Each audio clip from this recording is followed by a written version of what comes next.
Hola, ¿qué tal? ¿Cómo están? Buenas noches, queridos amigas, queridos amigos. Bienvenidos a este live con el tema muy importante, con un investigador científico, divulgador desde Argentina. Nos acompañará esta noche para sacar el máximo provecho para conocer mucho más del tema del coronavirus. Yo creo que estamos a tiempo y debemos de inteligenciarnos para de esta manera evitar catástrofes que después vamos a estarnos arrepintiendo. ¿Por qué no escuchamos al doctor Merizalde? ¿Por qué no seguimos su canal? Entonces este es el momento para inteligenciarnos, así que te doy la cordial bienvenida. Espero que ya estés listo. Voy a hacer la presentación del invitado de esta noche.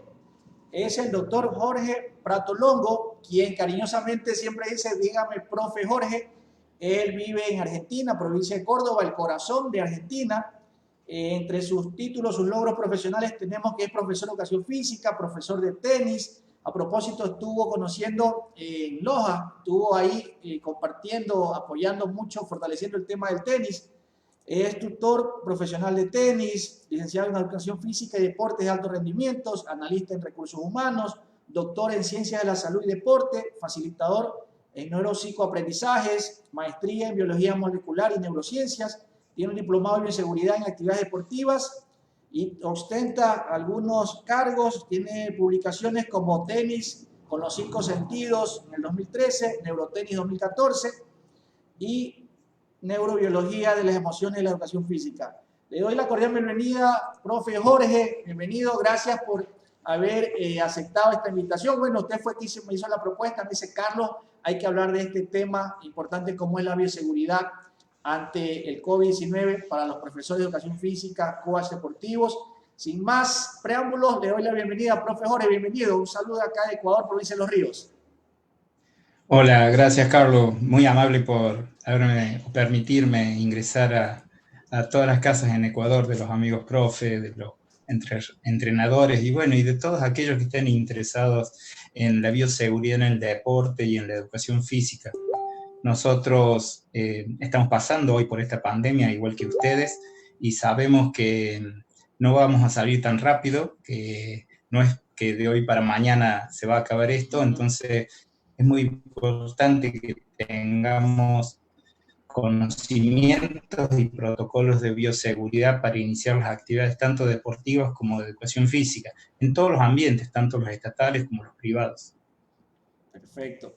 Estamos a 2 horas de diferencia, ¿no? ¿A qué horas allá en Argentina? Sí, No, nosotros tenemos 2 horas de diferencia, acá son las 10 de la noche, 10 y 8 minutos exactamente, y bueno, justamente estábamos charlando de que es un buen momento esta hora acá en Argentina ya para utilizar el internet, porque por ahí en los horarios pico, como las 20 horas de ustedes ahora, se colapsa. Y yo sé que ustedes son de acostarse temprano allá, porque cerca de las 6, 6 y media de la tarde ya se terminan todas las actividades y suelen estar cenando. Cuando viajé por primera vez quedé sorprendido porque llegamos a las 6 de la tarde y empezaban a cenar. Nosotros recién empezamos a cenar a esta hora, entre las 9 y media, 10 de la noche. Ajá. Bueno, vamos a entrar entonces con el tema esta noche. ¿Cuál es el tema, profe Jorge? Bueno, como te decía anteriormente, vamos a hablar de medidas de bioseguridad en el manejo del COVID-19, la prevención y el control de la infección por enfermedades respiratorias agudas con tendencia pandémica. Para mí es un tema muy, muy importante que por ahí algunos no le dan la trascendencia que tiene, o por ahí en las escuelas o en los centros deportivos, en los gimnasios, donde pueden entrenar y hoy empieza a volver la gente a hacer actividades. No sé cómo está funcionando en este momento todo lo que es deporte y educación física en Ecuador, si han vuelto a tener actividades, ya que ustedes están en el verano, nosotros acá estamos en el invierno. Hay ciertas restricciones, ¿no? Justamente anoche estamos en un congreso, el segundo congreso internacional por la fiebre, y se estaba hablando de las actualizaciones. Hay restricciones según un semáforo que se aprobó aquí a nivel del país. Entonces hay provincias, cantones que ya están con semáforo amarillo, pero hay tema de restricciones en cuanto al distanciamiento, el uso de la mascarilla y otras normas más que se están implementando para de esta manera disminuir la propagación del virus entre los deportistas y los entrenadores, ¿no? Está muy bien, está muy bien. Creo que nosotros hoy tenemos que trabajar mucho en esto, porque la mejor forma de controlar este virus que nos ha afectado a todo el mundo es con los cuidados, con protocolos y con el control. Nosotros siempre decimos que no hay que generar pánico en la sociedad, porque por ahí muchas veces nos pasa que los noticiarios lo único que hacen es decir cuánta gente se enfermó, cuánta gente se murió.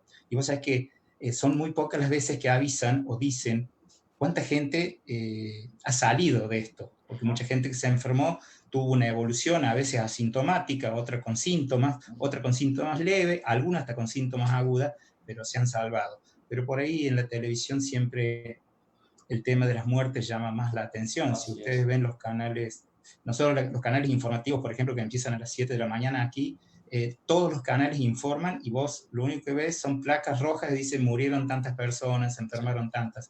Y eso realmente no hace bien a la salud mental. Yo que soy Sí. un amante de las neurociencias y de la parte emocional y que trabajo mucho sobre las emociones, principalmente en el deporte y la actividad física, vemos que estos problemas de estas placas y ver tanta televisión, diarios, radio, que solamente informan en forma negativa, generan en la gente una emoción bastante negativa también. O sea, la gente está pasando por momentos bastante difíciles emocionalmente. Y te voy a dar un dato. Con conversaciones con el presidente de los laboratorios técnicos farmacéuticos de la Argentina, me comentaba que la venta, por ejemplo, de enalapril, que es un medicamento para disminuir la presión o para regular la hipertensión, ha aumentado en un 700% la venta Wow. de esto. ¿Qué quiere decir eso? Que la gente ha tenido que empezar a consumir algunas sustancias que no lo hacía antes, o aumentaron las sustancias que se consumen para regular algunas cosas que antes las regulábamos con la actividad física. Por ejemplo, aumentaron el uso de medicamentos para la diabetes tipo 1. Había gente que consumía una pastilla por día o ninguna si hacía actividad física. Hoy se están tomando, de acuerdo a los porcentajes, hasta 3 veces más de la cantidad de pastillas que se tomaban antes de esta pandemia. O sea que nosotros estamos en vía de otra pandemia, que va a ser el crecimiento de las enfermedades crónicas no transmisibles, como la hipertensión, la diabetes, la obesidad, que la mayoría de los nutricionistas y nutriólogos hablan de que la gente en esta pandemia ha aumentado de 3 a 12 kilos, y realmente eso es gravísimo. O sea, vamos a tener niños sin actividad física y obesos, grandes sin actividad física y obesos, y bueno, cuando vuelvan a la actividad física, algo que yo proponía en mi página es quién es el que tiene que ordenar o dictaminar la actividad física que cada uno puede hacer, porque no cualquiera puede prescribir actividad física, y menos en esta situación. Van a ser muy importantes las evaluaciones médicas, los estudios, antes de volver a la actividad física, porque si no vamos a tener algunas desgracias en manos de los profes de educación física, no por una mala actividad, sino porque no vamos a estar recomendando correctamente la actividad física si ya antes de esto no hay una evaluación previa que nos diga cómo está la persona con la que vamos a trabajar. Yo sé que muchos profes están necesitando trabajar, que ha pasado aquí en Argentina, una desesperación terrible por trabajar, pero por ahí no apurarnos con las actividades físicas. Los controles son fundamentales, y por eso estos controles de bioseguridad que vamos a hablar son también fundamentales, porque nosotros tenemos que tener ambientes donde protejamos a la gente que venga a trabajar con nosotros, a los adultos, a los niños, a los jóvenes, pero también que nos protejamos nosotros, porque vamos a estar en contacto de mucha gente, y si hay gente con este virus, nosotros vamos a estar frente a una gran carga viral. Entonces es muy importante que nosotros como entrenadores, profesores o a cargo de centros deportivos, también nos protejamos mucho. Por eso el tema de hoy que vamos a charlar. Perfecto. ¿Ya lo compartió? ¿Tiene listo para compartir? ¿Tiene autorizado? A ver. Ya, entonces vamos a hacer usted va a estar compartiendo, ya le vamos a dar para que comparta la pantalla. Las preguntas que haya se las voy a leer al final de su exposición, para de esta manera fluir lo que usted nos tiene listo para esta noche, ¿no? Perfecto. ¿Se ve ahí? A ver, vamos a ver si se ve.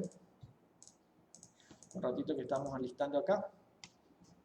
¿Sí? Sí, ya. Entonces, lo dejamos, profe, con la exposición. Mira, me gusta mucho hacer siempre que charlo, porque para mí son charlas, yo no soy quien para ser disertante ni enseñarle nada a nadie, simplemente esto es una ayuda, un complemento para que los profes puedan entender, los entrenadores, y a veces hasta el personal que nos acompaña trabajando, tanto en lugares públicos como en privados. La prevención y el control de la infección por enfermedades respiratorias agudas con tendencia pandémica nos llevó a que durante mucho tiempo la Organización Mundial de la Salud estuvo en duda de muchas cosas, con el uso de elementos como el barbijo y otras cosas que la Organización Mundial de la Salud hizo hacia adelante y hacia atrás, y iba y venía, pero bueno, gracias a Dios se juntó un comité de emergencia sobre el COVID-19, y este comité acordó por unanimidad que el brote sigue constituyendo una emergencia de salud pública de importancia internacional, con las siglas SPII. Eso quiere decir que este comité recomendó a los países reforzar la vigilancia de la salud pública para identificación de casos y el rastreo de contactos. La identificación de casos y el rastreo de contactos ha sido lo que ha hecho que en muchos lugares se frenara el brote gracias al control, porque cuando uno identifica casos y hace el rastreo de los contactos estrechos o subestrechos, uno logra identificar, aislar a esta gente, y con eso uno puede detener. Nosotros tuvimos un brote muy importante aquí Tras la Sierra, donde gracias a este sistema de identificación de casos y de rastreo, logramos frenar este brote, y hoy otra vez estamos en una zona blanca. Y otra cosa que es importante que recomendó el comité es la capacitación en bioseguridad de todos los agentes públicos y privados que trabajan en relación con personas. Y aquí entramos nosotros, los profesores de educación física. Y cuando hablamos de bioseguridad, normalmente nos imaginamos esto, porque cuando han ocurrido anteriormente temas de bioseguridad, uno siempre vio imágenes de personas en estos equipos, pero realmente la bioseguridad es un conjunto de normas y medidas y protocolos que son aplicados a la prevención de incidentes por infecciones derivadas de la exposición a agentes potencialmente infecciosos o con carga de riesgo biológico, químico o físico. Hoy vamos a hablar de cómo nos afecta y cómo tenemos que cuidarnos del coronavirus. Hay que entender algo que es fundamental, Carlos, que por ahí la gente y algunos no lo entienden. Es que el virus es universal. La universalidad del virus quiere decir que cualquiera se puede enfermar de esto. Digamos, el virus es para ricos, pobres, blancos, de color. Para todas las razas fue afectado por este virus. Es un virus del grupo de los coronavirus respiratorios. Puede causar infecciones respiratorias que van desde leves, resfríos, hasta enfermedades muy graves como el SARS-CoV-2 o el SARS de Medio Oriente, que traía aparejado neumonías y hasta la muerte. Normalmente pasó que la mayoría de la gente que en algún momento se enfermaba y se perdía la vida de estas personas, oscilaba en personas de avanzada edad, pero también en personas con alguna comorbilidad que podía producir que estas enfermedades que afectaban por el virus se transformaran en un problema más grave y causara el deceso de las personas. Como les decía recién, tenemos la posibilidad de que este virus se transforme en un virus más grave, como el síndrome respiratorio de Medio Oriente, el MERS, o el síndrome respiratorio agudo severo, el SARS. Esto, ¿por qué se da? Hay que entender cómo es este virus, porque en un primer momento se habló que era un virus pesado, que este virus caía ahí nomás, al metro y medio, y eso trajo aparejado las dudas de cómo se contagiaba la gente.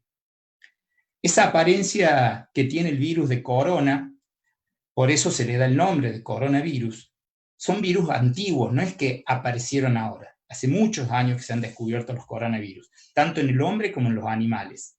Ese virus tiene una capa de grasa, que es ahí donde nosotros tenemos que empezar a trabajar en la bioseguridad. Pero también tenemos que entender cómo se propaga la enfermedad.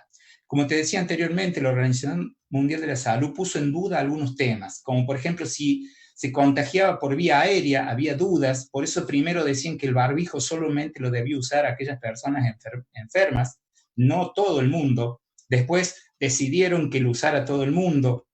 Lo mismo pasó con la propagación de la enfermedad. Primero decían que no era por vía aérea, después volvieron atrás esas palabras y terminaron aceptando que se contagia por vía aérea. Cuando nosotros estudiamos hace muchos años en el tema de la tuberculosis y estamos en lugares donde se cuidaba o se trataba esta enfermedad, en algunos nosocomios, nos enseñaron la utilización de los elementos de bioseguridad que debíamos tener para no contagiarnos a aquellas personas que estaban en esos lugares, principalmente médicos, enfermeros o personal que trabajaba en la administración de estas entidades donde podía haber tuberculosis. Y hoy nos damos cuenta que como la tuberculosis es una enfermedad respiratoria y también aérea, este virus tiene una propagación muy similar. Se puede propagar de persona a persona a través de las gotículas, tanto por boca o por nariz. Se puede expeler estas gotículas a través del toser, el hablar o el estornudar. Pero aquí también tenemos un tema que es que la enfermedad se puede propagar cuando nosotros tocamos objetos que puedan haber palpado a otras personas con la enfermedad. Y cuando hablan del toser, del estornudar, es muy común, Carlos, que nos digan tosa en el codo. Y después nos saludamos con el codo. O coincidencia, tosemos en el codo y nos saludamos con el codo porque dice que no hay que saludarse con la mano. Entonces hay que tener cuidado de, después de toser, higienizar el codo también, porque algunos no lo hacen eso y uno puede estar llevando el virus de un lado al otro en el codo y compartiéndolo con el codo. Cuando se empezó a discutir el tema de cómo se propagaba, se habían olvidado de dos famosos científicos como el doctor Fluge y el doctor Wells. Fluge habló sobre las gotas que expectoramos en forma aérea allá por 1880 y en 1930 el doctor Wells descubrió que aparte de esas gotas de Flugen que tenían más de entre 8 y 10 micras, había gotas que tenían menos de 5 micras y dentro de estas micras, estas gotas tan pequeñas, había unos núcleos que nosotros, ahora cuando se habló del aerosolado, porque era muy común escuchar lo del aerosolado, más en la actividad física, que uno hace un aerosolado más importante porque aumenta la frecuencia cardíaca, aumenta la frecuencia respiratoria, entonces el espectorado es más amplio. Descubrieron que habría núcleos secos, y en esos núcleos secos también estaba el virus. Y esos núcleos secos tienen algo que es importante, llevan el virus. Esos núcleos secos flotan en el aire o permanecen en suspensión y después pueden diseminarse y apoyarse o llegar y colocarse arriba de cualquier cosa. Y son movidos por la corriente aérea. Una de las cuestiones que cuando empezaron a hacerse las investigaciones era de que, y nos preguntábamos por qué la gente, muchos salían sanos de Europa o de China y llegaban enfermos después de un vuelo de 2 horas a sus países. Entonces, la idea era que con este tema de las gotas de Wells y los aerosolados y los núcleos secos, este virus se dispersó por dentro de los aviones, donde tenían una temperatura ideal, una presión perfecta. Entonces, cualquiera que tosía o estornudaba y tenía el virus, lo desparramó en todo el avión. Entonces, subían 2 o 3 personas con el virus y bajaban 200 o 300 contagiadas. Por eso, el uso del barbijo después fue obligatorio, por lo menos aquí en Argentina, en todos lados. Más, hay hasta multas por no utilizar el barbijo. Pero volviendo a la bioseguridad, nosotros tenemos 3 patas donde la bioseguridad se apoya en las enfermedades aéreas. Una es la higiene de manos, otra es la higiene respiratoria y ocular, y después voy a hablar por qué el tema ocular, y otro es el uso de equipo de protección según la evaluación de riesgo. El primer paso de la bioseguridad, que todos nos hablan y todos nos llaman, es lavarse las manos. ¿Y cómo lavarse las manos? El lavarse las manos frecuentemente, como mínimo, durante 40 a 60 segundos, si es con jabón. Y si es con alcohol, o un desinfectante a base de alcohol, como mínimo 20 o 30 segundos. Pero quiero en esto hacer hincapié en algo que es muy importante. Si yo no tengo la posibilidad de lavarme las manos, utilizar el alcohol en gel. Pero si tengo la posibilidad, cada 2 o 3 usos del alcohol en gel, utilizar el lavado de manos con jabón. Y acá te muestro, Carlos, una imagen donde pueden ver, en la primera imagen se impregnó una mano con una crema y con la luz ultravioleta, que es sensible a los gérmenes a esta luz, mostraba cómo estaba la mano completamente blanca, llena de gérmenes. Después de sacudir, de lavarla con 6 segundos, después con 15 segundos y hasta los 30 segundos, vemos en la última pantalla cómo se quedó limpia la mano. Pero acá, en esta foto, hay un errorcito. Cuando nosotros nos higienizamos, hay que quitarse los anillos, las alianzas, porque el virus puede quedar por abajo y el jabón no penetrar en este sector. Lo mismo que con el alcohol en gel. ¿Y por qué es importante el alcohol o el jabón? Cuando vos enjabonas una mano, las moléculas de jabón sacan los lípidos de la cáspide o la cúspide que permite al agua penetrar y el virus es disuelto. Por eso es muy importante eso. Este virus contiene una capa lípida y eso es lo que nosotros hacemos.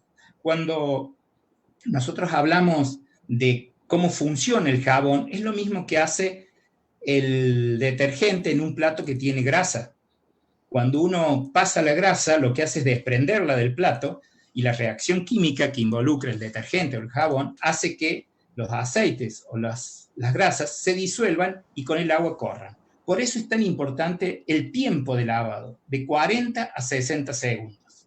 Acá en esta diapositiva te muestro cómo las moléculas de jabón penetran en el coronavirus y cómo lo destruyen, esa capa, y lo deja inactivo. Por eso es importante y es la base el tema de higiene de mano. En esta diapositiva vemos el uso, cómo se debe lavar la mano, primero por adentro, después por arriba, de un lado y del otro, cruzando los dedos, limpiando el interior de los dedos donde están las uñas. Y algo que es importante, el pulgar. Mucha gente no higieniza el pulgar de la forma correcta. Por ahí ustedes los médicos, los que han hecho cirugía y todo, lo hacen porque lo han estudiado y porque están obligados y han entrenado en lavar. Pero la gente común no lo hace, no se lava de esta forma las manos. Entonces es muy importante que lo entienda. Y aparte, al terminar de lavar la mano, es importante llegar hasta la muñeca y higienizar también la muñeca, porque muchas veces uno se toca la mano y se toca por encima la muñeca, por detrás de la muñeca. Entonces es importante llegar hasta el final. ¿Estamos bien, Carlos? Bueno, en el caso de toser o estornudar, en esta placa vemos que dice toser sobre el codo, el pliegue del codo, o toser en un pañuelo. Nunca toser con la mano, ni taparse la cara con la mano, para que el virus no quede ahí y después no lo llevemos a todos lados. Pero algo que es importante es, una vez que tosemos o estornudamos, es importante higienizarse las manos. Si no tenemos jabón, hacerlo con alcohol en gel. Y los desechos que tenemos de papel, que es lo ideal no utilizar pañuelos de tela, sino de descartables, deben ser desechados en cestos, que de por sí deben ser cestos que no tengan tapa, para que nadie tenga que tocar para abrir o cerrarlo. Lo ideal serían esos cestos que tienen el sistema automático, donde uno pisa y se abre la tapa. Pero si no tenemos de esos, no colocarle cesto a las tapas, perdón, no colocarle tapa a los cestos para que nadie tenga que tocarlas. El uso de mascarillas, y acá es lo que hablamos anteriormente, el uso de mascarillas es fundamental hoy que toda la gente use mascarillas, de las mejores hasta las caseras, cualquiera. Nosotros lo que recomendamos siempre son las mascarillas de uso quirúrgico, porque tienen 3 capas, porque realmente cumplen la función que tienen que cumplir y no son tan costosas. Después están las N95, son las más famosas, pero son muy caras, y nosotros lo que invitamos a la gente a no comprar esas mascarillas, porque preferimos que las puedan utilizar el personal de la salud, que está mucho más expuesto a las cargas virales, porque trabaja con gente que puede estar enfermo, hace controles en lugares donde puede estar el virus. Entonces, lo que recomendamos son las máscaras quirúrgicas. Pero las caseras también son útiles, y es importante que estas caseras se utilicen y se higienicen como mínimo 2 veces al día. Esto es un poquito las máscaras que estamos hablando, que son las que recomendamos para el uso del personal médico o el personal que hace trabajos biológicos. Esta es la máscara quirúrgica, que está formada por 3 capas, como les decía anteriormente, que tiene una gran eficacia en la filtración bacteriana y nos permite respirar. Nosotros hicimos un trabajo acá con unos jugadores entrenando tenis, utilizando la mascarilla quirúrgica, y bueno, después hicimos el estudio por el tema de si había, porque hubo comentarios, salieron notas en Face, en WhatsApp, de que podía la gente enfermarse por el uso constante de la mascarilla, que podía consumir el mismo dióxido de carbono que exhalaba. Bueno, hicimos una prueba para ver eso, tanto el dióxido en sangre como el oxígeno era normal, los niveles, la oxigenación en sangre superaba los 98, 99, así que el uso de la mascarilla no produce eso, para que les quede claro a la gente, porque por ahí muchos recomiendan no utilizarla, y la realidad es que hoy, para no contagiarnos, tenemos que usar la mascarilla. Y algo que es importante, antes de la colocación de la mascarilla, es higienizarse las manos, no colocarse la mascarilla sin antes haberlo hecho. Igual, cuando uno se la quita, no debe tocar la mascarilla por la parte de adelante. Debe higienizarse las manos, sacarse la mascarilla por las tiras y desechar la mascarilla si es desechable, o higienizarla si es para higienizar. Pero lo ideal es no tocarla por delante, después de haber sido usada, el tiempo que haya sido usada, con la mano por el frente. Otro elemento de protección es la protección ocular. Acá nosotros hablamos, ¿por qué de la protección ocular de la mascarilla?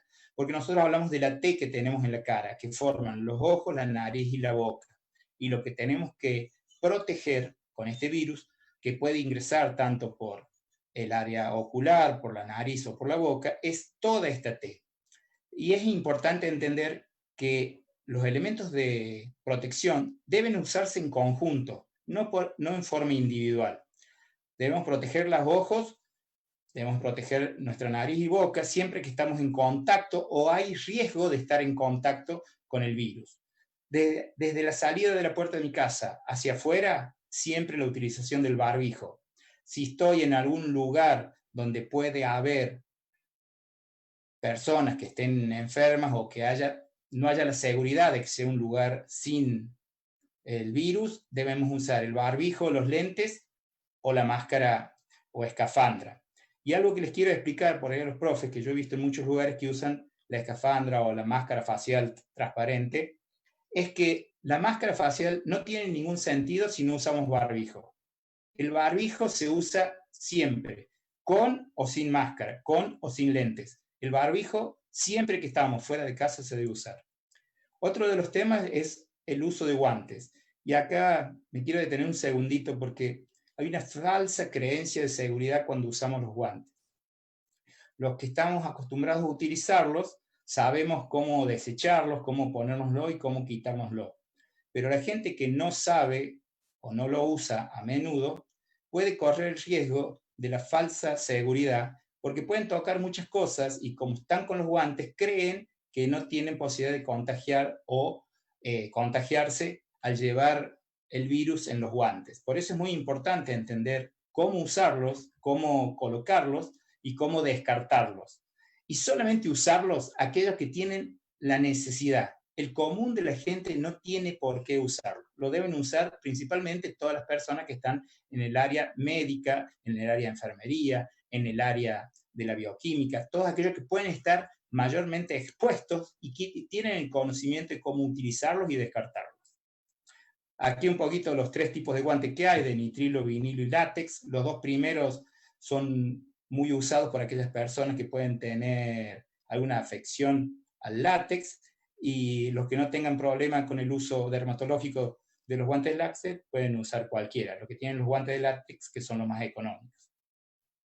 El uso de batas es muy importante, principalmente por el tema del aerosolado asociado con el riesgo de transmisión, y es importante que las batas, las cofias, las botas, la use el personal también médico, enfermero, bioquímicos, o aquellos que salen a hacer los testeos, los controles, pero no cualquiera, no tienen por qué usarla las personas que no están en contacto de riesgo directo con el virus. Porque los costos son altos y nos vimos en algún momento con escasez de estos elementos para el personal médico. Uno de los temas importantes es en bioseguridad, es la limpieza. No hay desinfección sin antes hay limpieza. Muchos confunden y limpian con alcohol las superficies de los escritorios, por ejemplo, la computadora, y antes no hacen una limpieza. Si yo echo alcohol y no hice una limpieza segura, lo que he hecho es ensuciar más. Por eso es muy importante primero limpiar y después desinfectar. Y no mezclar los elementos de limpieza con los elementos de desinfección. Por ejemplo, la lavandina o lejía, no sé cómo lo llaman ustedes, Carlos, allá en Ecuador, no me recuerdo, no debe usarse, por ejemplo, mezclarse con detergente, porque puede generar una sustancia química que puede hacer mucho daño, hasta puede generar la muerte, inhalar los gases que genera la mezcla de un detergente con la lavandina. Por eso, el limpio significa que la suciedad fue removida de toda la superficie. Y la desinfección significa que la superficie tiene una reducción de los microorganismos y patógenos, o sea que se reduce todos aquellos elementos de producir algún tipo de enfermedad al ser humano. Estos son algunos de los elementos que utilizamos y que son efectivos contra el COVID. Es todo un listado de elementos que podemos usar, tanto en el hogar como en las dependencias donde podemos trabajar. Un elemento importante como agente desinfectante es el alcohol, tanto el alcohol en gel como el alcohol líquido. Bueno, los 2 tipos de alcohol que se utilizan son el etanol o alcohol etílico y el isopropanol o alcohol isopropílico. Estos 2 deben ser utilizados y los 2 deben ser hechos con una reducción en agua para que quede entre un 62 y un 70% de alcohol y un 30% de agua. Y muchos me preguntaban por qué se hace esto. Y a veces la gente tiene el desconocimiento, porque muchos creen que es preferible usar como desinfectante el alcohol puro. Y no es así, se le agrega agua porque los alcoholes se volatilizan muy rápido y el proceso de desinfección se pierde si no se cumple X cantidad de tiempo, por ejemplo, usándolo en las manos, como mínimo entre 20 y 30 segundos. Por eso ha dado buenos resultados aquellos alcoholes en gel que hacen que la gente tenga que frotarse las manos por lo menos durante 30 segundos. Por eso tengan en cuenta, cuando compren alcohol y alcohol en gel, que diga 99% o 96% para reducirlo con un 30% de agua, y si es al 70% no se tiene que modificar, porque aquel que viene con 70 volúmenes es porque ya está reducido. El alcohol etílico, para que lo recuerden, a los 64 grados ya es un antiséptico excelente. Así que es importante recordar eso.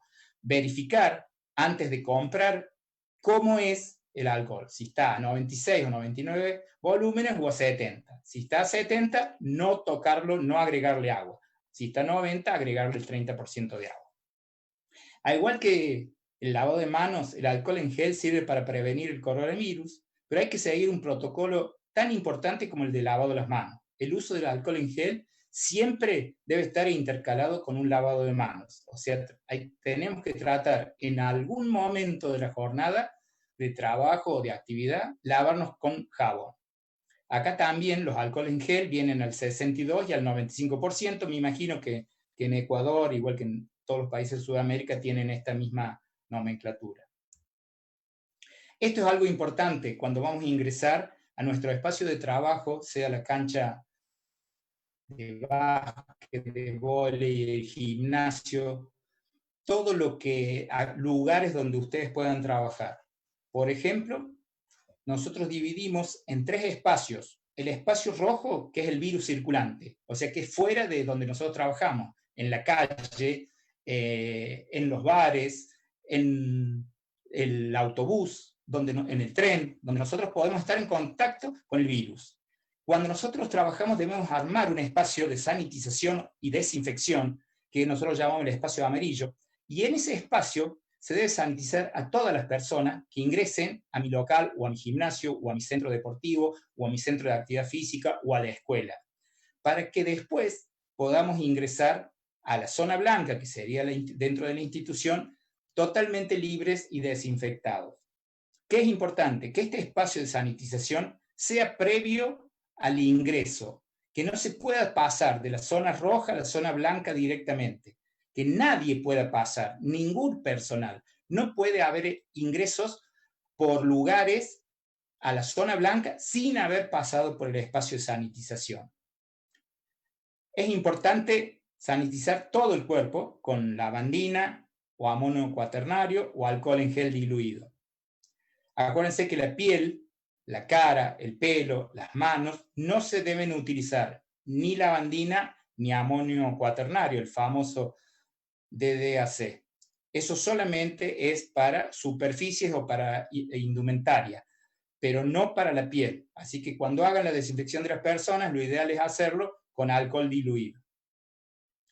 Bueno, en esta imagen ven a una persona y miren qué buen ejemplo acá. Este personal de la Brigada de Bomberos del DUAR de Córdoba, el DUAR es el equipo de bomberos de la Policía de Córdoba que trabajó en todo lo que es la bioseguridad, el levantamiento de óbitos y la capacitación de todos los empleados del gobierno de la provincia de Córdoba, lo está haciendo, como ven, con gafas, máscara y barbijo, y está desinfectando a la persona con alcohol en gel. Con alcohol diluido en agua. La lavandina como agente desinfectante es fundamental. La actividad germicida es conocida por todo el mundo. Bueno, nosotros le decimos lavandina, el hipoclorito de sodio, depende principalmente de la concentración. Si nosotros queremos tener una concentración baja para hacer solamente desinfección, con 100 centímetros cúbicos en un balde en 10 litros de agua lo conseguimos. O si es para nuestro hogar o para la oficina, con 10 mililitros en 1 litro de agua, también hacemos un vaporizador para hacer la desinfección. Pero hay que recordar algo, primero, que la lavandina, ya preparada, dura solamente 24 horas como acción desinfectante. Si yo quiero tener mayor duración de este elemento, tengo que aumentar hasta el 10% de la cantidad que yo voy a preparar. O sea que si voy a preparar 1 litro, para que tenga mayor duración en el tiempo, voy a tener que usar 10 centímetros cúbicos.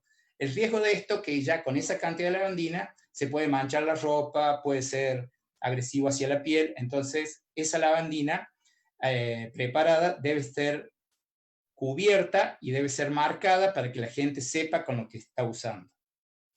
El amonio cuaternario es un agente desinfectante antiquísimo, pero esto debe ser utilizado por personal que pueda manejar este elemento, ya que corre riesgo la salud de las personas. En un momento apareció en muchos lugares las famosas cabinas sanitizantes que usaban este derivado del amoníaco para que la gente pasara por ahí y como que se limpiara del virus. El problema era, y la Asociación Toxicológica Argentina, igual que la Asociación de Toxicología Internacional, fomentó que no se autorizaran estas cabinas sanitizantes por el daño dermatológico que producían en la gente, en el cabello, en la piel, el riesgo en los ojos. Entonces se prohibieron que no se usaran, porque este elemento es ideal para utilizar en automóviles, camiones, camionetas, desinfectar espacios públicos como el tren, los andenes, los lugares de trabajo, pero no usarlo sobre la gente. Una de las cosas importantes cuando hablamos es el distanciamiento social. Entre 1,5 metros a 2 es lo ideal. No estar en conglomerados de mucha gente, y mientras menos personas pueda haber en un lugar, mejor. Por eso los profes, nosotros les recomendamos que, volvemos a decirlo, yo sé que hay una necesidad laboral imperiosa, pero tratar de mantener el distanciamiento es una de las fases más importantes. Te cuento, nosotros estuvimos en 2 fases aquí, en una que se llama ETSO y otra que se llama DISO. La primera era de que no podíamos tener contacto social, y hoy estamos en la segunda, que es la de distanciamiento social. Esta fase es la que nos permite poder andar libremente, sin restricción de acciones y actividades, pero sí con el distanciamiento social y el uso de barbijo como siempre. Es importante la detección temprana de posibles enfermos. Por eso, en todos los lugares donde vamos a hacer actividad física, de deporte, es importante tener un termómetro de esos aéreos, digitales, como los quieren llamar, para controlar que las personas que ingresen a nuestra actividad no tengan temperatura. Sabemos que temperaturas mayores a 37,5 grados y con mucho tiempo pueden ser un indicio de que está enfermo o tiene coronavirus. Las personas con síntomas respiratorios, una vez que saben que tienen algún síntoma de esto, sí o sí deben usar la mascarilla. Nosotros tenemos un sistema acá donde no vamos a los médicos, sino directamente damos todos los datos a través de un número telefónico y se acerca a la vivienda personal de hospitalario para hacer el control de la persona, para que la persona no viaje a un centro hospitalario y tenga el riesgo de enfermar a la gente, porque por ahí no sabe que tiene el virus, simplemente va porque tiene tos, fiebre o un dolor en la garganta. Siempre es importante en la detección temprana que los contactos estrechos se detecten, se trabaje sobre estos contactos, que sigan los mismos lineamientos que las personas que están con la enfermedad. Como te decía, hay personas que han sido asintomáticas, otros simplemente han tenido febrícula, algunas han tenido algún carraspeo, pero otras han tenido problemas de llegar hasta neumonía, trastorno y hasta tener que ser intubados en los centros hospitalarios.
para hacer un recordatorio de todo lo que hablamos antes, una forma que usamos desde las neurociencias para grabar algunos detalles o lo que queremos que la gente entienda.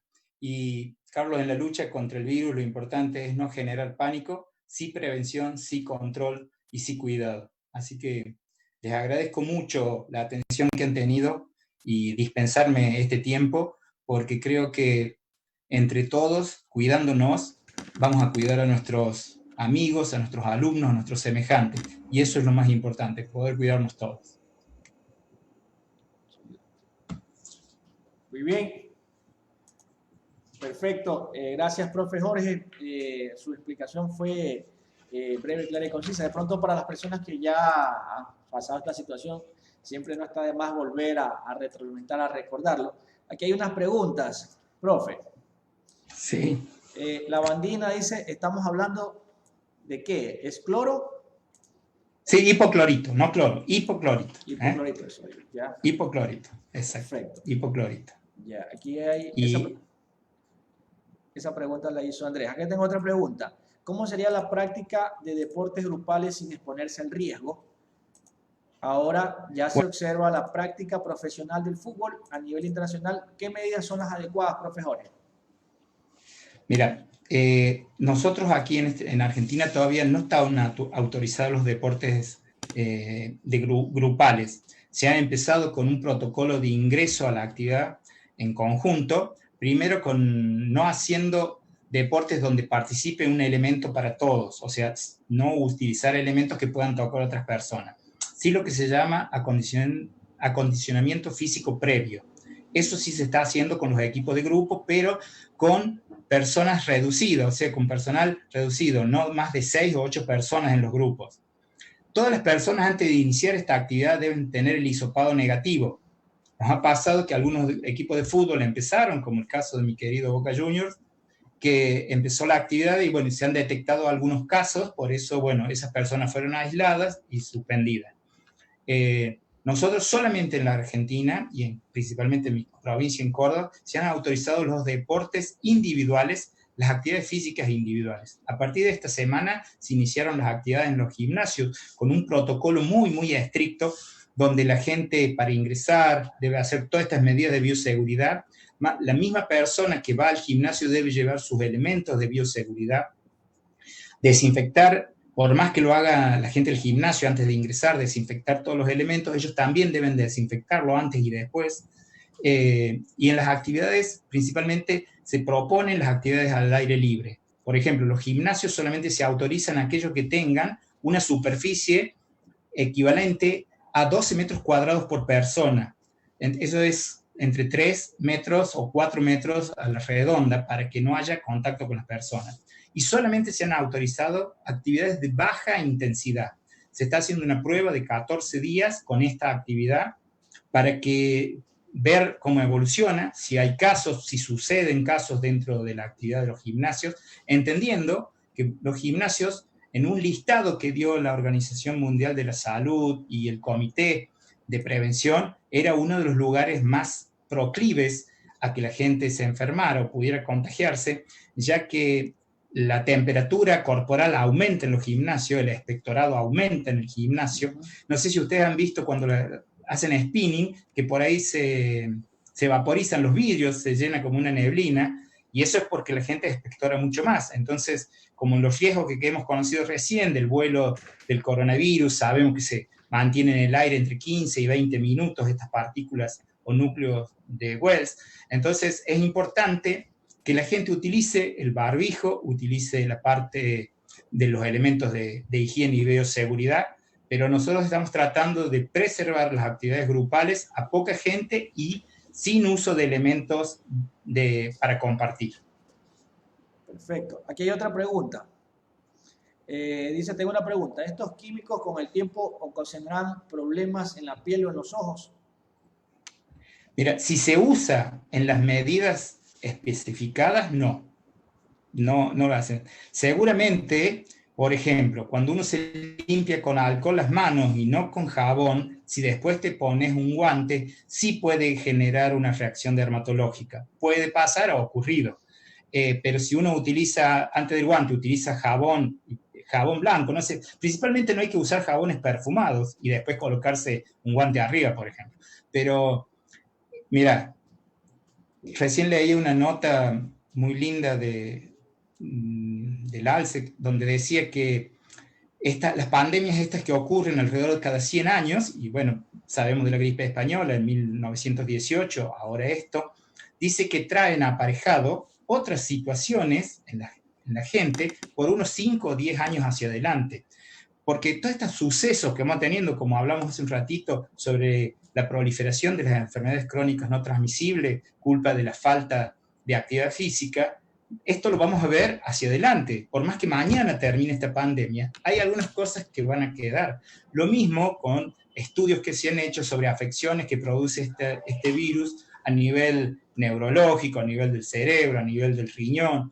Todas esas cosas, o del hígado, eso lo vamos a ver hacia adelante. Hoy es muy difícil poder hacer una evaluación de eso. O sea, lo vamos a ir descubriendo, como hemos ido descubriendo todas las cosas que ocurren con esta enfermedad a lo largo del pasar de la enfermedad en un ensayo y error, en un ISIN, hemos ido aprendiendo, desaprendiendo y volviendo a aprender. Y creo que esa es la base que tenemos que tener todos, los médicos, los doctores, los profesores, los entrenadores. Tenemos que aprender, desaprender y volver a aprender. Porque si no vamos a ser se podría, como le digo yo, aquellos que no estudiamos nunca. ¿Entendés? Si no hacemos eso. Nos hemos equivocado, se han equivocado, se equivocó la Organización Mundial de la Salud, se han equivocado algunos científicos, pero bueno, estamos en la lucha, se está trabajando, hoy hay casi con seguridad 8 vacunas que están muy, muy avanzadas, que ya están dando alguna seguridad importante, hay algunos medicamentos, acá se estuvieron usando el plasma de personas que estuvieron enfermas, que ha dado resultado, la utilización de la dexametasona, acá se utilizó el ibuprofeno aéreo, ventilado, que también ha dado resultado en personas que estuvieron graves, pero bueno, son cosas que se van a ir sabiendo, como te decía, posterior, y eso es importante que, como a veces yo siempre digo, yo trato de brindar explicaciones un poquito más simples de lo que por ahí lo explica los científicos, ¿no? Porque esa por ahí es la función de algunos, bajar a los niveles no médicos, sino del común de la población para que la gente lo entienda. Porque cuando hablamos en difícil, es muy difícil también entender. Entonces, hay que hablar simple, hay que hablar claro, hay que hablar preciso, y como te decía antes, no generar pánico, sino cuidado. Perfecto. Profe Jorge, tenemos muchas preguntas y muchas felicitaciones. Bueno. Nos dice, excelente intervención, doctor, dice, ¿cuál es el tiempo recomendado del uso de las mascarillas N95 como medidas de bioseguridad? Mira, lo que yo les recomendaba es no utilizar esa mascarilla si no es necesaria. Si no es necesario, por eso te digo, solamente para los médicos. Ya, esta pregunta precisamente lo hace una profesional de la salud. ¿Cuánto tiempo es? Bueno, nosotros recomendamos, y con el cuidado que deben tener, en retirarla después de 2 a 3 horas, no usarla más de ese tiempo. Es una de las recomendaciones que se hacen. Hay gente que ha estado 8 horas haciendo hisopado con la mascarilla puesta. No es lo recomendado, pero cuando uno está haciendo 100 hisopados en un día, para el control PCR, es muy difícil tener que retirársela, porque no se puede. Entonces, cuando estamos en este programa de control que se está haciendo para salir a buscar el virus, no esperar que venga, sino ir a buscarlo, hay gente que estuvo mucho tiempo con la mascarilla. Con la N95 es recomendable que no superar tanto tiempo. Y con la quirúrgica no hay problema. Con la quirúrgica se puede estar 8 horas, se puede dictar clase. El tema es que si humedece, por ejemplo, la quirúrgica, entonces por ahí lo que le solemos agregar adelante es una servilletita de papel para que no se humedezca tanto, y la servilletita es más fácil tirarla al cesto que habíamos dicho anteriormente. Perfecto. Aquí hay otra pregunta, doctor. Dice, saludos, ¿me podría indicar si una persona que tuvo COVID-19, después de qué tiempo debe iniciar su actividad física? Bueno, ahí hablamos un poquito de lo que yo les decía, de quiénes los que tienen que prescribir la actividad física. Una persona que tuvo la enfermedad y fue asintomática, no tuvo nada, tendrá que ser evaluada por un personal médico especializado en la área de deportología y él va a decir en qué momento puede iniciar. Y aquellas personas que han tenido sucesos respiratorios, que han tenido problemas, también tienen que ser evaluados antes de iniciar la actividad física. Nosotros proponemos después de los 14 días y con 2 hisopados negativos, que espere otros 14 días antes de iniciar la actividad física. Algunos futbolistas, como el caso de Dybala, que estuvo enfermo y daba positivo, seguía dando positivo, o algunos pueden haber sido falsos positivos, después que ya había hecho la cuarentena y todo, empezó a entrenar recién a los 45 días de haber tenido la enfermedad. Aquí hay otra pregunta, ¿cuál es el proceso de rehabilitación después de pasar por cuidados intensivos? Todos estos casos, considerando que desea retomar el entrenamiento físico diario al cual estaba acostumbrado. Mira, si ha estado en cuidados intensivos, es como salir de una operación grave y haber pasado por terapia o por cuidados intensivos, como dicen. Yo creo que eso siempre, y repito, tiene que hacer la evaluación un personal médico. No hay un parámetro igual porque somos todos diferentes. Así que no hay ningún cuerpo que responde igual. Hay cuerpos que han respondido a haber estado grave, haber estado intubado y salieron, y otros que no llegaron a estar intubados fallecieron. Todos son diferentes. Así que, vuelvo a repetir, para mí es fundamental la evaluación antes de cualquier actividad, hasta te puedo decir de una persona que estuvo convaleciente y quiere salir a caminar. Primero debe ser evaluado y un personal médico calificado, porque es importante eso, que esté calificado para darle el alta en la actividad física. Profe, aquí en el grupo de preguntas tenemos algunos amigos que practican el ciclismo. ¿Qué recomendaciones usted aplica en el tema del ciclismo para evitar la propagación del virus, del COVID-19? Y la otra pregunta que aquí nos dice un aporte de Dagoberto Vargas, él dice si se debe pedir las pruebas, como dice el doctor, por lo menos 15 días antes de una carrera de ciclismo, las pruebas del COVID. Sí, mira, en el tenis está pasando que se hace los controles todas las semanas de los jugadores, por ejemplo. Entonces, como pasó ahora en Cincinnati, un argentino tenía un entrenador que tuvo coronavirus y bueno, era asintomático, pero dio positivo gracias a esto de hacer los estudios semanalmente. Es muy importante, te digo, que todos los que vayan a participar, primero traten de no estar en contacto o en lugares de riesgo, que estén totalmente aislados para ir a competir. Y segundo, que los hisopados antes de la carrera sean por lo menos mínimo 48 horas antes, porque no sabes qué puede pasar si no estás en un lugar libre de virus, si no se puede contagiar. Y no sabes lo que puede ocurrir con una persona, si va a hacer una competencia ciclística donde participe mucha gente, podemos ser un diseminador del virus. Bien. Y con respecto a la otra pregunta del distanciamiento, se hablaba de que cuando la gente corre, el virus queda flotando. No se olviden, si es al aire libre, el aire circulante lo hace caer antes el virus, no está 20 minutos como en los lugares cerrados. Pero lo mismo, si yo voy a correr, por lo menos tengo que correr entre 8 y 10 metros de diferencia con el que va atrás, y en lo posible no correr en la misma línea. Y en el caso de ciclismo, nosotros hablamos de 20 a 30 metros de diferencia, dependiendo de la velocidad. Por ejemplo, cuando se hace en sprint, que es muy rápido, nosotros preferimos los 50 metros de separación, porque al llegar muy rápido el de adelante con el de atrás, el virus puede quedar flotando todavía. Y en un ciclismo moderado, 25 a 30 metros. Esa es la norma de distanciamiento social si es que voy a entrenar, ¿verdad? Sí, y si voy a hacerlo en forma particular, si voy a andar en bicicleta para hacerlo en forma recreativa, 20 metros a 25 metros por lo menos. Ya, porque acá en Ecuador... Siempre acuérdate que aumentando el volumen respiratorio y el volumen cardíaco, la expectoración va a ser mayor. Ya, porque acá en Ecuador ya se está activando mucho el ciclismo. Le digo algo, ¿no? Antes del COVID yo tenía que rogarles a mis compañeros, muchachos, salgan a pedalear, que es bueno la actividad física y todo. Pero una vez que ya vino el COVID, ha aumentado las ventas de bicicletas enormemente.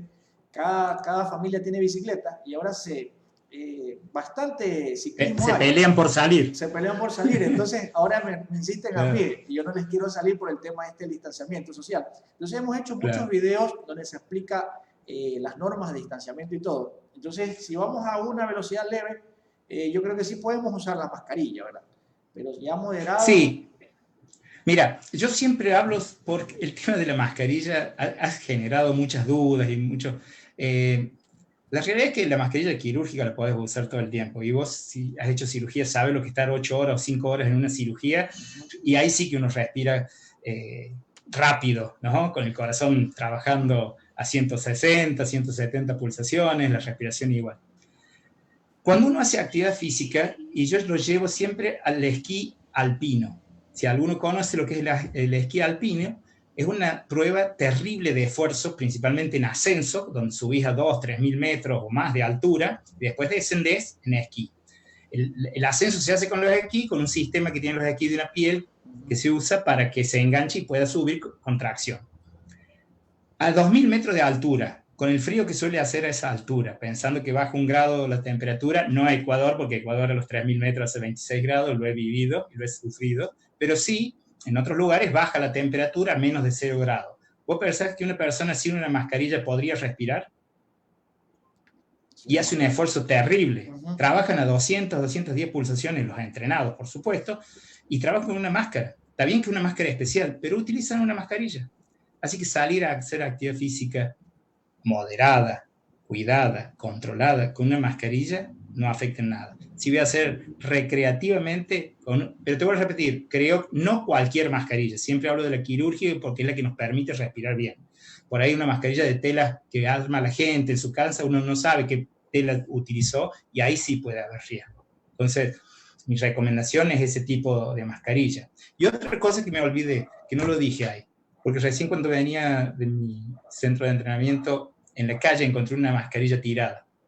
Y realmente el desecho de las mascarillas es muy importante hacerlo, como yo dice, en un tacho donde sea higiénicamente desechada. No la tiremos a la calle. He visto ciudades llenas de mascarillas tiradas en la calle. Entonces, eso también genera riesgo. Así que hay que pedirle a la sociedad, a los amigos, a nuestros entrenados, que realmente el desecho de las mascarillas y de todo lo que se utilice sea en lugares donde dice que deben ser desechados y con el correspondiente control, no tirar en cualquier lado, no apoyarlos en la mesa, porque eso puede generar trastornos, puede generar que el virus se disemine más. Así que hay que ser higiénico y hay que ser limpio. Ya, aquí hay otra pregunta, dice Pablo Chiriboga, dice, ¿cuál sería el protocolo para el uso de una piscina, una persona por carril o se mantiene la distancia de metros? Se hablaría de una piscina de 25 metros con 6 carriles. ¿Solo entrenarían 2 personas al mismo tiempo o se puede una por carril, dice? ¿Cómo entra la norma? Porque aquí, profe, para cada deporte es una norma de distanciamiento, ¿no? No es lo mismo para sí. Nosotros, para mira, ciclismo, sí. Nosotros tenemos un protocolo de natación para los natatorios. No puede haber, por ejemplo, si tienes 6 carriles, 3 personas. Si tienes 8 carriles, 4 personas. Y no más. Y solamente el entrenador y las 4 personas, no más que eso. No pueden ir acompañantes, no pueden ingresar acompañantes a los natatorios. O sea, 1 cada 2 carriles. Eso es lo que se trata de controlar. No se pueden utilizar los vestuarios, ni bañarse, ni se pueden utilizar áreas de comida dentro de los natatorios y de los gimnasios tampoco, o de las academias de deporte, no se pueden utilizar. Pero en los natatorios es 1 cada 2 andariveles. O sea, si tengo 5, pueden participar 3 y no más. Y, como te vuelvo a repetir, no más que la persona que entrena con los entrenados. Nosotros, por una cuestión de seguridad, proponemos 3 y el entrenador. Porque también uno tiene que controlar que a la persona no le vaya a ocurrir otra cosa, que también es lo que yo les digo en los gimnasios. Seguramente las necesidades económicas hacen que traen aparejado que podamos ingresar mucha gente a los gimnasios, pero ¿cómo hago yo para controlar? Porque también es importante que se controle que se estén haciendo las cosas bien, no que solamente nos cuidemos del virus, también que las actividades físicas se hagan bien. Y es una de las cosas en las que por ahí me voy a poner en contra de algunos, pero estoy en contra de las clases de educación física televisadas, o por videollamadas, o por Zoom, o por WhatsApp, porque cuando trabajamos con chicos, a veces hay chicos pícaros. Hoy me decía un profe que le apagaba la cámara a los chicos cuando estaban haciendo actividad, y otros que, ¿cómo hacemos nosotros para controlar el ritmo cardíaco de los chicos, las pulsaciones, si un estiramiento lo están haciendo en la capacidad que ellos pueden? Porque eso puede traer aparejado también otras cuestiones, al no haber un control personalizado, que a un chico le pase, o a una persona. El otro día vi una docente dando ejercicios, y realmente lo puede hacer una persona que esté entrenada esos ejercicios, pero si la señora que está con un ama de casa, termina de cocinar y se pone a hacer una actividad como lo que le había hacer esa profesora, a la cual le había enviado esos videos, y la puede matar. Podemos tener graves problemas. Así que creo que los protocolos están muy estudiados. Después, si vos querés, Carlos, yo te voy a pasar todos los protocolos que se han hecho con muchísimo, muchísimo cuidado y muchísimo control, y con todas las confederaciones deportivas participaron acá en Córdoba de la conformación de estos protocolos, buscando que cada disciplina nos dijera las necesidades, los pros y los contras para que se pudiera hacer, y realmente Córdoba tiene un listado de protocolos que es ejemplar. Perfecto. Volviendo aquí a la pregunta de la mascarilla. Esta pregunta la hace Bolívar Santana. ¿Cuál es la diferencia entre la mascarilla N95 con la mascarilla quirúrgica? ¿Qué porcentaje de seguridad brinda cada una? La mascarilla quirúrgica, hay tres tipos de mascarilla que quiero tener en cuenta. La mascarilla quirúrgica brinda un control y un cuidado específico.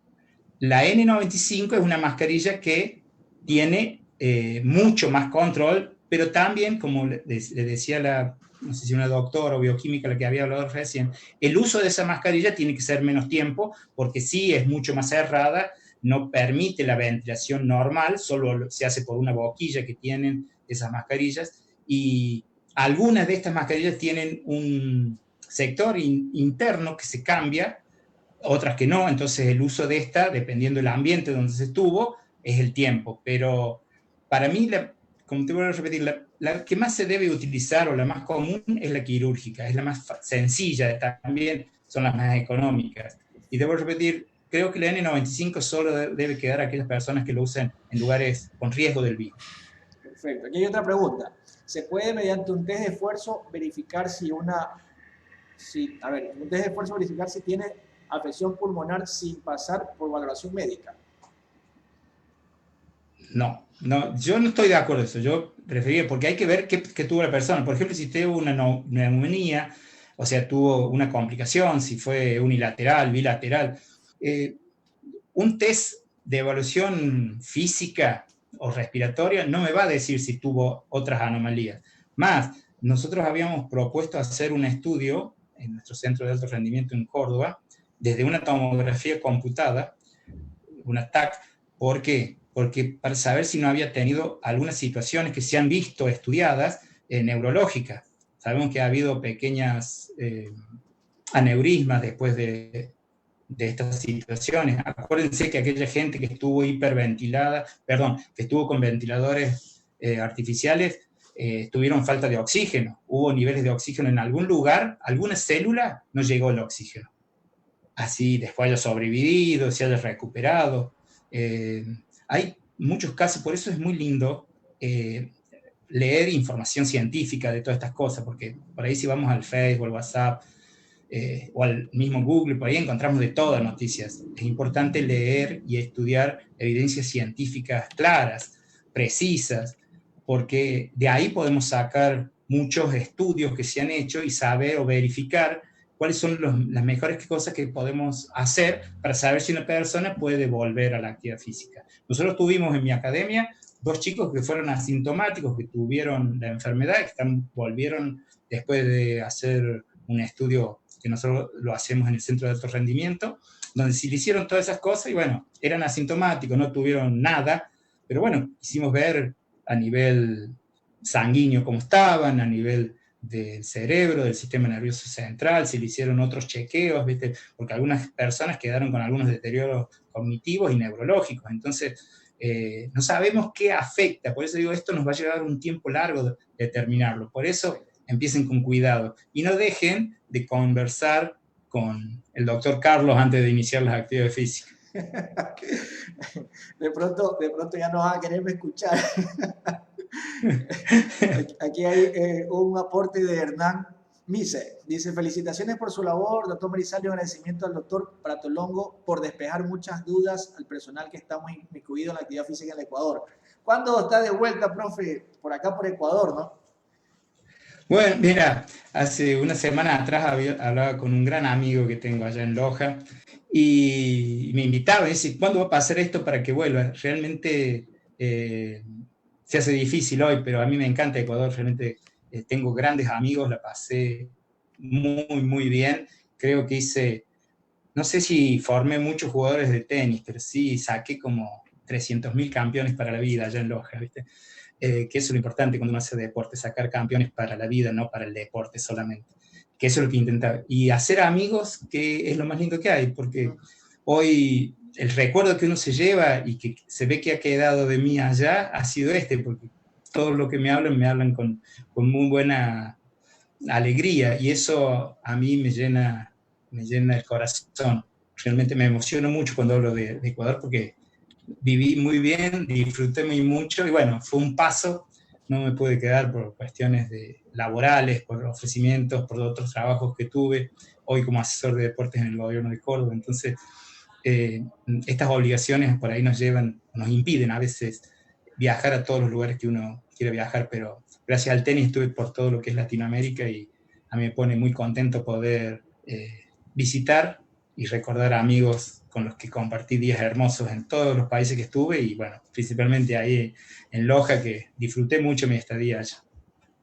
Perfecto, yo le agradezco, profe Jorge, por haber aportado sus conocimientos con su agenda estrecha y todo. Dijo, lo hacemos sábado y ya ahorita son las 21:15, ya serían las 11 de la noche, ¿no? 11:15. Las 11 de la noche. Entonces, Sí. ya para ir cerrando esta entrevista, esperemos en la próxima tener así mismo un conversatorio menos para despejar las dudas. No se trata de restringir la actividad física, sino de conocer qué podemos hacer, qué podemos seguir haciendo para evitar la propagación, porque yo creo que tenemos una responsabilidad compartida de cada uno de los deportistas, de los ciudadanos, de irnos inteligenciando para no transmitir el virus. De verdad que queremos otra vez darnos el abrazo, salir con los amigos en masas críticas, a pedalear, pero yo creo que debemos analizar mucho antes de salir. Yo veía acá en Ecuador hay mucha temor cuando ya el gobierno dice que vuelvan otra vez a las aulas los chicos, pero en la noche veo que los chicos salen a pedalear, o sea, es una contradicción, ¿no? Sí. No los dejan... Sí, sí, o se llenan o las confiterías, los bares están llenos de gente. Entonces hay una contradicción. Sí. Yo siempre le digo a la gente, a los amigos, a la población en general, que se cuiden. O sea, no es broma. Y por ahí cuando uno tiene contactos, amigos, colegas médicos que trabajan, como el caso tuyo, Carlos, o lo que le pasó a un amigo de un hospital de acá cerca, ¿no? Cerca, 300 kilómetros, no es muy cerca, pero aquí las distancias son grandes, pero se recorren rápido, que falleció un médico de 42 años por coronavirus, que se contagió trabajando. Es importante darse cuenta que le puede pasar a cualquiera. Por eso yo le dije lo primero que esto es universal. Los grandes se enferman, los chicos se enferman, los jóvenes se enferman, los bebés se enferman, hemos tenido casos. Entonces hay que tener responsabilidad y cuidado, y cuidarnos a nosotros y cuidar a los demás. Cuando se ha descubierto dónde muchos médicos se han enfermado, enfermeras, después de hacer todos los estudios. Y es cuando bajaban los brazos. ¿Y cuando bajaban los brazos? Cuando nos íbamos a descansar, cuando terminamos la actividad. Y muchos se contagiaban ahí, ¿por qué? Porque no se seguían las medidas de bioseguridad que debía de cuando se desechaban los trajes, los guantes, los barbijos. Mucha gente se contagió ahí. Muchos, principalmente las personas, el personal médico, los enfermeros. Entonces, yo le pido a ellos, a todos los médicos, a aquellos que laburan, que están ahí al frente trabajando, que se cuiden ahí también.